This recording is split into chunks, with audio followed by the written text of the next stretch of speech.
Surya menelepon ibunya, Ibu Irma, untuk mengundangnya datang ke rumah. Ia tidak hanya rindu, tetapi juga ingin meminta nasihat dan mendiskusikan masalah yang sangat sensitif. Bu, aku sudah tidak cinta lagi sama Tari. Mungkin sebenarnya dari dulu aku memang tidak pernah mencintainya. Lagi pula, masa depan apa yang bisa aku harapkan darinya? Kami cuma tinggal di kontrakan petak yang sempit. Waktu aku menikahinya, aku sama sekali tidak membayangkan hidup melarat begini. Aku berharap lebih dari seorang istri, keluh Surya. Ibu Irma terdiam, mendengarkan putranya dengan saksama, tetapi ia sama sekali tidak terkejut. Surya melanjutkan, dulu waktu awal kenal, Tari meyakinkanku bahwa dia punya bisnis online yang menjanjikan. Tapi nyatanya, kalau memang bisnisnya sukses, kami tidak mungkin tinggal di kontrakan kumuh ini. Intinya, aku mau cerai. Hidup dengannya tidak ada prospek. Tidak ada untungnya sama sekali, bahkan tidak ada yang bisa aku peras darinya. Sedih banget nasibku, Bu. Secara pribadi, mendengar ucapan Surya ini membuat darah saya mendidih. Betapa egois dan materialistisnya pria ini mengukur nilai seorang istri hanya dari keuntungan finansial semata. Iya, Nak. Sedih itu bahkan bukan kata yang tepat untuk menggambarkan kondisimu, jawab Ibu Irma dengan nada prihatin yang dibuat-buat. Oh ya, aku ingat Ibu pernah cerita ada kenalan perempuan mapan yang cocok untukku. Kalau tidak salah namanya Ibu Anita, manajer supermarket ya? Bukan supermarket, dia itu direktur cabang bank, koreksi ibunya. Wah, malah lebih bagus. Begini Bu, aku setuju. Umurnya yang jauh lebih tua sama sekali bukan masalah buatku, yang penting uangnya. Tapi pertama-tama, aku harus menyelesaikan urusanku dengan Tari. Aku harus secepatnya menceraikan dia. Tapi cerainya harus dengan cara yang membuatku bisa mendapat bagian uang darinya. Aku tahu dia pasti punya sedikit tabungan. Sekarang ini aku lagi bokek berat, Bu. Hidupku hancur, keluh Surya lagi. Namun, jujur saja, Surya sama sekali tidak melarat seperti yang ia keluhkan pada ibunya. Selama hidup bersama Tari, ia diam-diam berhasil menabung dan mengumpulkan uang yang cukup banyak. Hebatnya, tidak ada yang tahu. Surya menyembunyikannya dari istrinya, dan yang lebih parah, dari ibunya sendiri. Ia tahu betul tabiat ibunya. Jika ibunya tahu ia punya uang, ibunya akan terus-terusan merongrong meminta jatah. Jadi, ia sengaja berbohong. Pokoknya Bu, Ibu harus datang besok seolah-olah cuma mampir makan siang. Ibu, bantu aku mendesak Tari soal cerai ini, dan coba pancing dia soal uangnya. Aku mau peras uangnya, pinta Surya. Tentu saja, Nak. Ibu akan datang. Biar Ibu yang urus semuanya, kamu tenang saja, jawab Ibu Irma. Keesokan harinya, Ibu Irma benar-benar datang ke kontrakan mereka.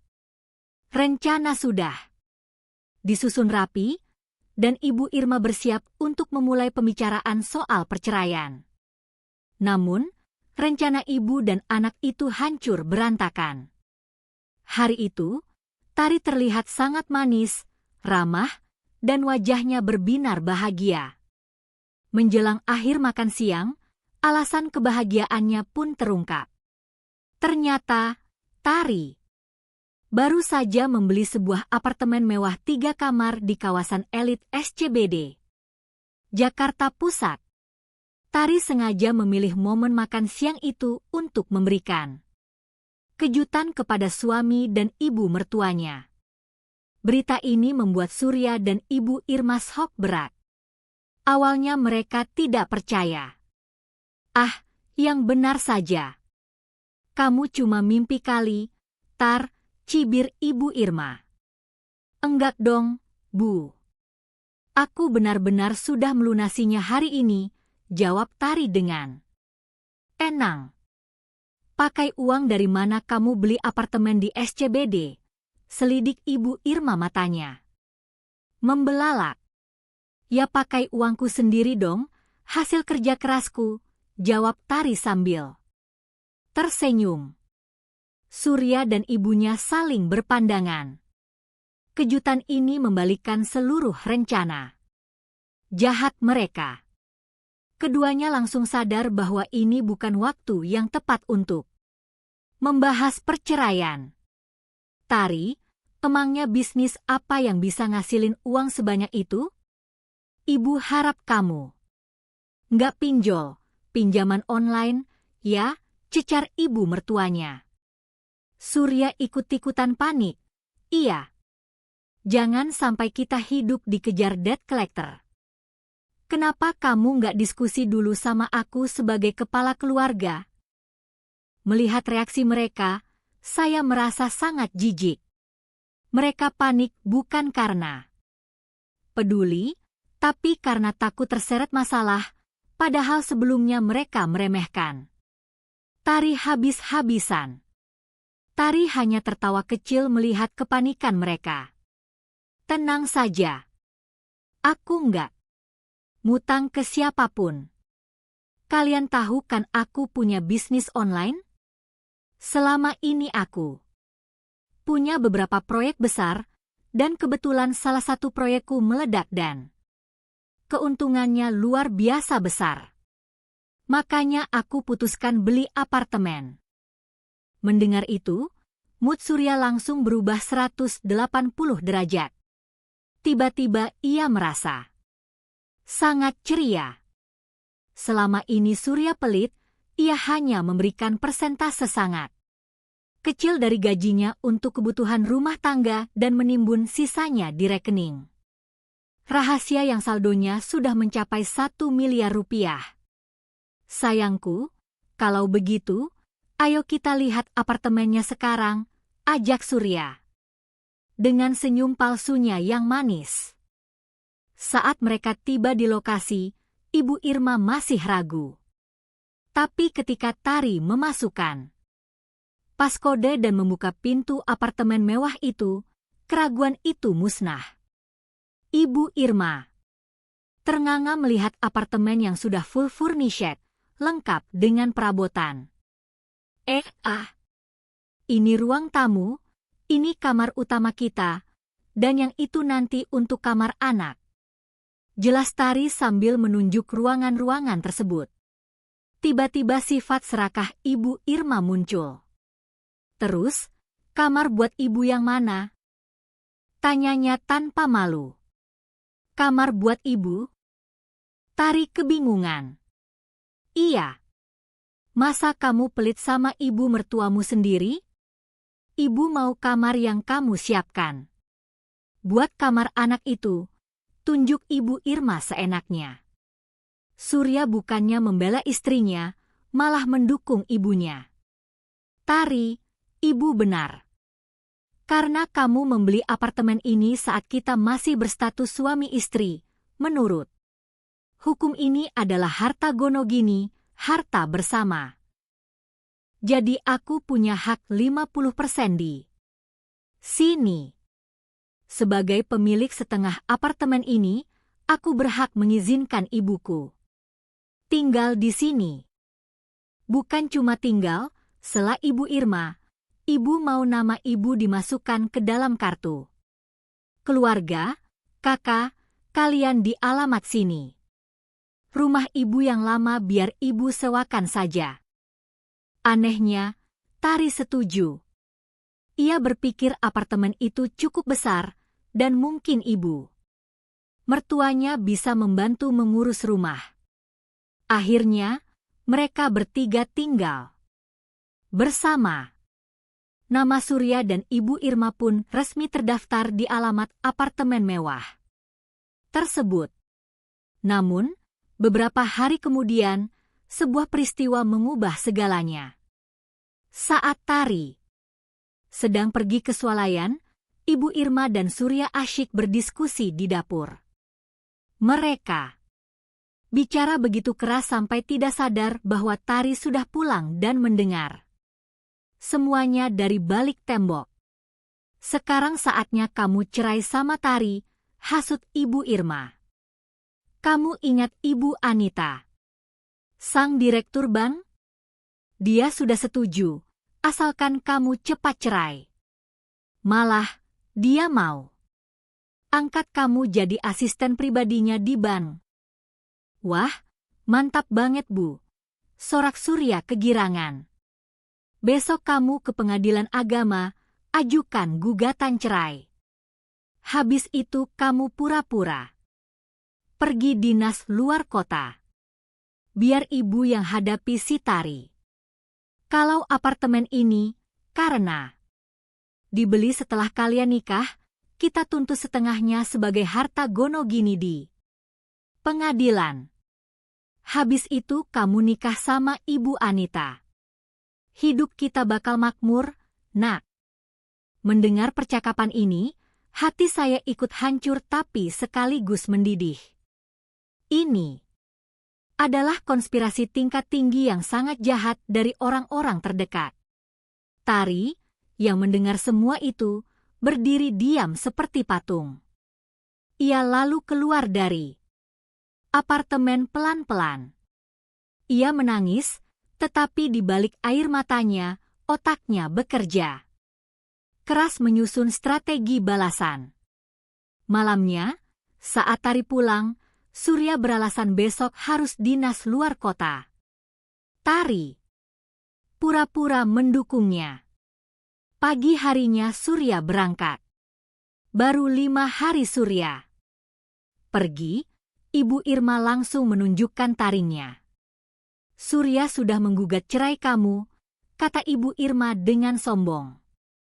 Apartemen ini harus dijual sebagai harta gono gini dan dibagi 2. Bu, apa ibu sudah tidak punya hati nurani? Tanya Tari menahan amarah. Ini bukan soal nurani, ini soal hukum. Apartemen yang dibeli dalam pernikahan itu milik bersama. Kalau kamu melawan, ibu bawa saksi-saksi ke pengadilan. Mending kamu cepat angkat kaki dari sini, sebelum ibu bikin kamu gembel tanpa sepeser pun, ancam Ibu Irma dengan wajah bengis. Baiklah, saya akan cari tempat tinggal hari ini juga, jawab Tari dengan nada menunduk dan pasrah. Ibu Irma tersenyum menang, mengira menantunya itu bodoh dan mudah diinjak. Namun, karma itu nyata, dan serangannya sangat mematikan. Ketika Surya pulang dari dinasnya, ia mendapati ibunya dalam keadaan kacau balau. Percakapan mereka hari itu menjadi mimpi terburuk dalam hidup Surya. Surya, ternyata apartemen itu bukan hasil kerja Tari. Bibinya yang kaya raya meninggal dan mewariskan apartemen beserta isinya itu untuk Tari, lapor ibunya dengan panik. Dalam hukum perdata Indonesia, harta warisan harta bawaan mutlak milik penerima waris dan tidak bisa dituntut sebagai harta gono gini. Surya mengamuk, sialan. Aku akan hancurkan dia di pengadilan. Tunggu, masih ada yang lebih parah, potong Ibu Irma, wajahnya pucat. Istrimu menyewa detektif swasta. Dia tahu kamu punya rekening rahasia berisi tabungan 1 miliar rupiah. Karena uang itu kamu kumpulkan selama pernikahan, Tari menuntut. Setengahnya sebagai harta gonogini di pengadilan. Surya nyaris pingsan. Matanya melotot, mulutnya menganga. 1 miliar. Ya. Tuhan, bagaimana dia bisa tahu? Surya menjambak rambutnya sendiri. Kamu punya uang 1 miliar dan kamu sembunyikan dari ibu kandungmu sendiri. Anak. Durhaka. Ibu Irma menangis marah. Namun, ia menarik napas panjang. Dan, Ibu. Anita si direktur ban itu membatalkan semuanya. Dia menolak keras menikah. Denganmu. Katanya dia tidak sudi memungut sampah sepertimu. Saya yakin 100%, Tari pasti diam-diam menemui Ibu Anita dan membeberkan. Kelakuan busuk Surya. Tari benar-benar wanita yang brilian. Lalu aku harus bagaimana, Bu? Surya meratap putus asa. Ibu juga tidak tahu, karena ibu juga sudah kehilangan rumah ibu. Tangis ibu. Irma pecah. Hah? Maksud ibu apa? Waktu kamu pergi, ibu kenalan dengan pria yang sedikit lebih muda. Dia terlihat sangat jujur dan malang. Ibu jatuh cinta, Surya. Dia menyuruh ibu menjual rumah. Lama ibu berjanji akan menikahi ibu dan membeli rumah yang lebih besar untuk kita berdua. Tapi setelah uangnya cair dan ibu serahkan padanya, dia kabur. Menghilang tanpa jejak. Di titik ini, saya tidak bisa menahan tawa kepuasan. Karma dibayar tunai. Penipu. Ditipu oleh penipu lainnya. Klise. Tante-tante ditipu berondong, benar-benar. Menjadi senjata karma yang sempurna. Sekarang kita mau tinggal di mana? Jerit Surya. Ibu sudah menyewa kamar di kos-kosan kumuh. Kita tinggal di sana dulu. Tapi, kamu jangan khawatir, Nak, kata Ibu Irma sambil mengusap air matanya. Kembali berkilat licik. Ibu punya kenalan perempuan yang kerja di kantor Pemda. Balai Kota. Ya, umurnya memang jauh lebih tua dari ibu, tapi kamu tahu sendiri. Kan, buat kita umur bukan masalah. Kalau kita main cantik, kita bisa kaya raya. Dari dia. Surya yang tadinya putus asa perlahan menegakkan kepalanya. Oke, Bu. Ayo kita. Lihat target barunya. Opini pribadi, cerita ini adalah tamparan keras bagi orang-orang yang dibutakan oleh keserakahan.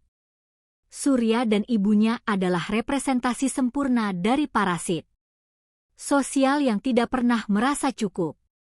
Kesalahan terbesar mereka adalah meremehkan Tari.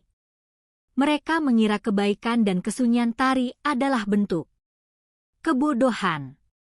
Akhir cerita ini sangat memuaskan, namun sekaligus tragis karena menunjukkan bahwa watak serakah dan manipulatif, seperti yang ditunjukkan Ibu Irma di akhir cerita, adalah penyakit mental yang sangat sulit disembuhkan.